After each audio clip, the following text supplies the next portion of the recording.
So I just wanted to bring some attention to a recurring word in our parsha, a recurring root, which you'll see over and over again as I share my screen with you. I just went through the parsha and I highlighted it. Our parsha is called Parshat Naso. Okay, and if you can see the screen, maybe I'll make it bigger if I can. See if that helps. You can see the screen. You'll see this root, nun sin aleph, appears over and over again. Masa, nasu, masa'am, masa'am, masa'am, masa'am, nisi'eh. The nisi'im, the chieftains in our parsha, also come from that.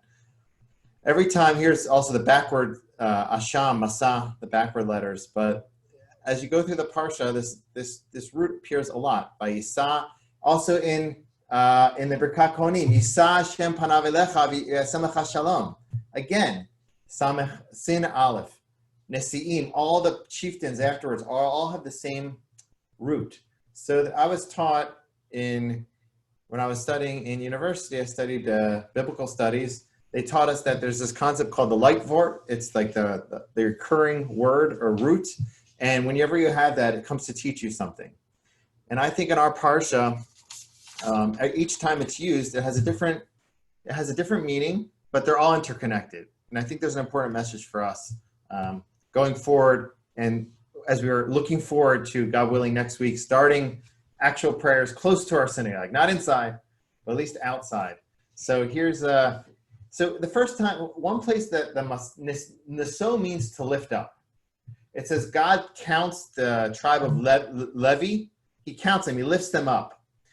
And it also means for the individual to lift up. So why did God count them? Because they were lifting up themselves and carrying all of the vessels of the Mishkan through the desert. Similarly, the Nasi, the chieftain or the princes, they were lifted up too. Why? They were made leaders in the nation. And that's also because they lifted up others. They lifted up the nation. So oftentimes you see this lifting up. God lifts up God's countenance to us and blesses us. There's a lifting up from our side to the world. And then in addition, we're lifted up ourselves. And I think this idea of being lifted and lifting others is interconnected. You can't truly be elevated in life unless you're focused on elevating others as well. And I think this is really connected to the temple, which is the topic of our parsha, and our temple, our shul temple. So a lot of us are missing our temple, Beth Tefillah, for many different reasons. I know personally, I miss the camaraderie, the connection to people, not just through a screen where I can't even tell if most of you are laughing at my bad jokes or not. There's something about that personal connection, but there's so much more. I walked through the shul the other day and I was picking up a book. I just, like this rush of energy, like passed through me, just thinking about some of the experiences in that building, just being in there, the prayers, the melodies, we miss all of that. That is the idea of us being lifted up through shul. But I think what's also important to focus on is how we can lift up shul, not just have the shul lift us up, but how we can lift up our shul. As the Levites that were carrying all the vessels, they were lifting up the temple. They were actually lifting up the temple. Through that, they were lifted up. How can we ourselves lift up our shul? I think this time, the space from our shul should encourage us to start thinking about that. A few ways that we can think about that going forward, because really, we're supposed to learn something from this exile from our shul. Here's one thing we can learn, we can think about, how we can contribute to our shul. So one way is perhaps to get stronger in communal singing. Sometimes when we start singing in shul, it ends up becoming like a few people singing and kind of, the energy kind of spreads and it doesn't really get going. So one thing to think about is like when everyone's singing, to join in that singing. That's one way you can elevate the shul. And when you do that, your shul experience becomes even higher because you're not just elevating yourself, you're elevating others.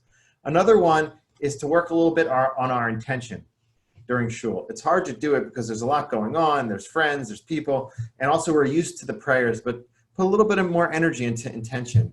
And the last thing, which is a hard one, which I talked about this and Chazan talked about this, is being a little bit more careful with talking in shul. Being careful with not talking in shul, actually. It's very tempting to talk. You miss everybody, and shul is a time when you come together. But if we all contribute in elevating the shul in the sense of making the shul more of a serious place and having our energies more focused on davening, it'll make everybody's davening experience even better. And I think these are some things we can think about. I'm not expecting us to change the way we are and flip the shul to a whole different reality. But if we all can do a little bit in elevating the shul, I think we will ourselves be elevated. And I think the whole davening experience will be elevated to an even higher level. So I think that's something to think about in our parsha. It talks about naso, being elevated. Most of the time it says us being elevated, it's due to us elevating others, whether it's the princes elevating the nation or the Levites elevating the Mishkan's vessels, and through that, them being elevated and chosen themselves. So I think that's something really to think about. And God willing, soon, very soon, we'll have elevated davening in shul outside, and then God willing on the inside.